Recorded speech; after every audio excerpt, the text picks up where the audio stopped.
Good morning and नमस्कार दोस्तों, स्वागत है आप सभी का आपके अपने YouTube channel GK search engine पर। आज है 1 सितंबर और 1 सितंबर से रिलेटेड राजस्थान करंट अफेयर्स के जितने भी इंपॉर्टेंट क्वेश्चन हैं सभी हम इस वीडियो में डिस्कस करने वाले हैं। तो पूरा वीडियो बहुत ध्यान से देखना और वीडियो के एंड में मैं आपसे क्वेश्चन पूछूंगा जिसका आंसर आपको कमेंट बॉक्स में देना है। कल के वीडियो में मैंने आपसे क्वेश्चन पूछा था जो था हाल ही में राजस्थान हस्तशिल्प नीति 2022 का अनुमोदन किसके द्वारा किया गया था। तो राजस्थान के मुख्यमंत्री अशोक गहलोत ने राजस्थान हस्तशिल्प नीति 2022 का अनुमोदन किया था, यानी कि सी ऑप्शन इसका बिल्कुल सही था। जिन दोस्तों ने सी ऑप्शन कमेंट बॉक्स में सही जवाब दिया था उनको हार्दिक शुभकामनाएं। 28 अगस्त को राजस्थान के मुख्यमंत्री अशोक गहलोत की अध्यक्षता में सीएम निवास पर राज्य मंत्रिमंडल की बैठक आयोजित की गई थी, जिसमें राजस्थान हस्तशिल्प नीति 2022 का अनुमोदन सीएम अशोक गहलोत ने किया था। इसके तहत परंपरागत हस्तशिल्प को बढ़ावा मिलेगा राजस्थान में, साथ ही साथ हस्तशिल्पियों के उत्थान के संबंध में राजस्थान में इसमें कार्य किए जाएंगे और राज्य में रोजगार के नए अवसर पैदा होंगे। विलुप्त होती हुई हस्तकलाओं को पुनर्जीवित करने का प्रयास भी किया जाएगा। चलिए स्टार्ट करते हैं आज के करंट अफेयर्स। पहला क्वेश्चन है, हाल ही में पेट्रोल और डीजल सिंचाई पंपों को सौर ऊर्जा पंपों में बदलने के लिए किस राज्य सरकार ने कुसुम योजना शुरू की है। तो राजस्थान सरकार द्वारा इस योजना की शुरुआत की गई है, यानी कि ए ऑप्शन इसका बिल्कुल सही है। आइए जानते हैं इंपॉर्टेंट फैक्ट्स। तो किसानों को सिंचाई के लिए सौर ऊर्जा से चलने वाले सोलर पंप प्रदान करने के लिए राजस्थान सरकार ने अब कुसुम योजना शुरू की है। इस योजना के तहत केंद्र सरकार और राजस्थान सरकार राज्य में 3 करोड़ पेट्रोल और डीजल सिंचाई पंप को सौर ऊर्जा पंप में बदलेगी, जिसके बाद किसान सिंचाई पंप डीजल या पेट्रोल से चलाते हैं वो इसे सौर ऊर्जा के माध्यम से चला पाएंगे। बता दें कि इस योजना के तहत राज्य सरकार ने करीब 17.5 लाख डीजल पंप को इसमें 3 करोड़ खेती उपयोगी पंप्स को आगे आने वाले 10 लाख में सोलर पंप्स में परिवर्तित करे जाने का लक्ष्य अब इसमें रखा गया है। योजना के तहत सोलर पैनल लगाने के लिए सरकार की तरफ से इसमें किसानों को 60% और केंद्र सरकार की तरफ से वित्तीय सहायता भी इसमें दी जाएगी। बैंक 30% ऋण की सहायता प्रदान करेगा, वहीं किसानों को महज 10% भुगतान है वो करना पड़ेगा।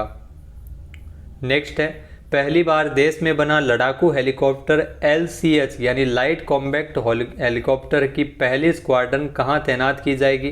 तो इस LCH हेलीकॉप्टर की जो पहली स्क्वाड्रन है वो जोधपुर में तैनात की जाएगी, यानी कि ए ऑप्शन इसका बिल्कुल सही है। आइए जानते हैं इंपॉर्टेंट फैक्ट्स। तो एयरफोर्स के बेड़े में पहली बार देश में बना लड़ाकू हेलीकॉप्टर शामिल होने जा रहा है। खास बात यह है कि जो हल्के लड़ाकू हेलीकॉप्टर जो LCH हेलीकॉप्टर की जो पहली स्क्वाड्रन है जिसकी तैनाती राजस्थान के जोधपुर में की जाएगी। LCH हवा से हवा में और हवा से ज़मीन पर गोलियों से लेकर मिसाइल तक दाग सकता है। दुश्मन के हमले पर यह पायलट व गनर को भी अलर्ट कर देगा। 8 अक्टूबर को एयरफोर्स डे के अवसर पर यह लड़ाकू हेलीकॉप्टर एयरफोर्स के बेड़े में शामिल हो जाएंगे। जोधपुर में इसकी तैनाती के साथ ही पश्चिमी सीमा पर एयरफोर्स की मारक क्षमता भी काफ़ी बढ़ जाएगी। इसमें सबसे बड़ी खासियत यह है कि अमेरिका में निर्मित लड़ाकू हेलीकॉप्टर अपाचे से कई ज़्यादा अपग्रेडेड है। तो ऐसा माना जा रहा है कि जो LCH की नई स्क्वाड्रन की तैनाती है वो जल्द ही जोधपुर के फलौदी में की जाएगी। नेक्स्ट है, राजस्थान सिविल सेवा पेंशन नियम 1966 में संशोधन किए जाने के प्रस्ताव का किसके द्वारा अनुमोदित किया गया था। तो राजस्थान सिविल सेवा पेंशन नियम 1966 में संशोधन किए जाने की मंजूरी सीएम अशोक गहलोत ने दी थी, यानी कि ए ऑप्शन इसका बिल्कुल सही है। आइए जानते हैं इंपॉर्टेंट फैक्ट्स। तो राजस्थान सिविल सेवा पेंशन नियम 1966 में संशोधन का प्रस्ताव सीएम अशोक गहलोत ने मंजूर किया था। इसके माध्यम से पुनर्नियुक्त सेवानिवृत्त कर्मचारियों को मूल वेतन पर मिलेगा इसमें मकान किराया भत्ता, यानी मकान किराया भत्ता चिकित्सा सुविधा RGHS के अंतर्गत इसमें देय होगी। नेक्स्ट क्वेश्चन है, हाल ही में राजस्थान के किस जिले में ADM अस्पताल में टेली ट्रोमा सुविधा की शुरुआत की गई है। तो ये ध्यान रखना, ADM अस्पताल जो जोधपुर में स्थित है जहां पर टेली ट्रोमा की सुविधा की शुरुआत की गई है, यानी कि ए ऑप्शन इसका बिल्कुल सही है। आइए जानते हैं इंपॉर्टेंट फैक्ट्स। तो जोधपुर शहर से दूर दुर्घटना पीड़ितों को अब टेली ट्रोमा के माध्यम से इलाज मिल सकेगा। 31 अगस्त को जोधपुर के ADM अस्पताल में ये टेली ट्रोमा सुविधा की शुरुआत की गई है। फिलहाल इसमें प्रायोगिक तौर पर इसे शुरू किया गया है, बाद में इसका दायरा भी बढ़ाया जाएगा। जोधपुर शहर से दूर दुर्घटना या गंभीर बीमारी के कारण बड़े अस्पतालों में विशेषज्ञ डॉक्टरों तक पहुंचने में काफ़ी समय लग जाता है। इस दौरान मरीजों की मौत हो सकती है। इसी को ध्यान में रखते हुए ये टेलीमेडिसिन की तर्ज पर टेलीट्रोमा की शुरुआत है वो की गई है जोधपुर में। इसे केवल पायलट आधार पर लॉन्च किया गया है। बाद में कुछ दिनों बाद 24 घंटे सेवा इसमें शुरू हो जाएगी। नेक्स्ट है, हाल ही में राजस्थान के किस जिले की आरती ने इंटरनेशनल बुक ऑफ रिकॉर्ड में अपना नाम दर्ज कराया है? तो नागौर की आरती ने इंटरनेशनल बुक ऑफ रिकॉर्ड में अपना नाम दर्ज कराया है। इन्होंने 4 भुजा की जो मूर्ति है इसको उकेरा है, यानी कि ए ऑप्शन इसका बिल्कुल सही है। आइए जानते हैं इंपॉर्टेंट फैक्ट्स। तो आरती जो राजस्थान के नागौर जिले के मेड़ता सिटी के गांव बड़गांव की रहने वाली है। इस बाल कलाकार ने सिर्फ अपने जुनून के दम पर ही इंटरनेशनल बुक ऑफ रिकॉर्ड में अपना नाम दर्ज करा लिया है। टाइपोग्राफिक स्केच के जरिए इन्होंने 2.5 लाख शब्दों से जय श्री चारभुजानाथ लिखकर 7 फीट लंबी भगवान चारभुजानाथ की प्रतिमा इन्होंने तैयार किया। जैसा कि आप देखी थी आपने, इस प्रतिमा को बनाकर आरती ने वर्ल्ड रिकॉर्ड में अपना नाम है वो दर्ज करवाया है इंटरनेशनल बुक ऑफ रिकॉर्ड में। साथ ही साथ आरती का जो अगला लक्ष्य है वो Guinness book of world record में अपना नाम दर्ज करवाना है। नेक्स्ट है, राजस्थान में राज्य निर्वाचन आयुक्त PS मेहरा का कार्यकाल कब पूरा हुआ था? तो राज्य निर्वाचन आयुक्त PS मेहरा जिनका कार्यकाल 3 जुलाई 2022 को पूरा हो गया है, यानी कि ए ऑप्शन इसका बिल्कुल सही है। आइए जानते हैं इंपॉर्टेंट फैक्ट्स। तो राजस्थान में जो राज्य निर्वाचन आयुक्त प्रेम सिंह मेहरा का कार्यकाल 3 जुलाई 2022 को पूरा हो गया है। राजस्थान सरकार ने वरिष्ठ IAS अधिकारी प्रेम सिंह मेहरा को साल 2017 में राज्य निर्वाचन आयुक्त नियुक्त किया था। 1987 बैच के IAS अधिकारी है प्रेम सिंह मेहरा।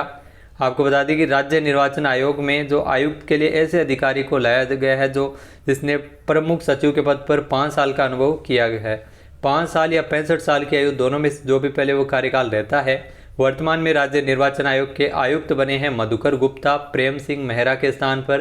प्रेम सिंह मेहरा जिनका 3 जुलाई को कार्यकाल है वो समाप्त हो गया है।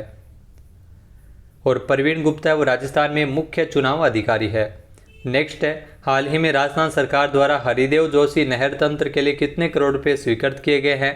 तो राजस्थान सरकार के द्वारा हरिदेव जोशी नहर तंत्र के लिए 129.19 करोड़ रुपए स्वीकृत हुए हैं, यानी कि ए ऑप्शन इसका बिल्कुल सही है। आइए जानते हैं इंपॉर्टेंट फैक्ट्स। तो राजस्थान सरकार द्वारा हरिदेव जोशी नहर तंत्र के लिए 129.19 करोड़ रुपए स्वीकृत किए गए हैं। राज्य सरकार ने बताया कि जो हरिदेव जोशी नहर तंत्र के लिए स्वीकृत 129.19 करोड़ रुपए से लगभग 12,891 हेक्टेयर जमीन में सिंचाई की दक्षता में वृद्धि हो सकेगी। किसानों को सिंचाई के लिए जरूरत भर का पानी इसके माध्यम से मिल सकेगा। प्रस्तावित कार्य से बांसवाड़ा जिले के बागीदोरा विधानसभा में आनंदपुरी तहसील के आसपास सैकड़ों किसानों को इससे लाभ मिलेगा। हरिदेव जोशी नहर तंत्र तथा इसकी वितरण प्रणाली के तहत इसमें रोहनिया माइनर, छाजा माइनर एवं अम्बादरा माइनर के साथ साथ 52 माइनर एवं सब माइनरों की कुल 270 किलोमीटर की लंबाई की मरम्मत के कार्य भी किए जाएंगे। नेक्स्ट है, हाल ही में आई स्टार्ट राजस्थान के तहत किस जिले में ड्रोन एक्सपो 2022 का आयोजन किया गया था? तो ड्रोन एक्सपो 2022 का आयोजन वो किया गया था जयपुर में, यानी कि ए ऑप्शन इसका बिल्कुल सही है। आइए जानते हैं इंपॉर्टेंट फैक्ट्स। तो सूचना प्रौद्योगिकी और संचार विभाग के जो आई स्टार्ट राजस्थान के तहत 16 जून को जयपुर के जालाना संस्थानिक क्षेत्र में टेक्नो हब में ड्रोन एक्सपो 2022 का आयोजन किया गया था। इसमें 50 से अधिक ड्रोन निर्माताओं ने अपने ड्रोन की क्षमताओं का प्रदर्शन किया था।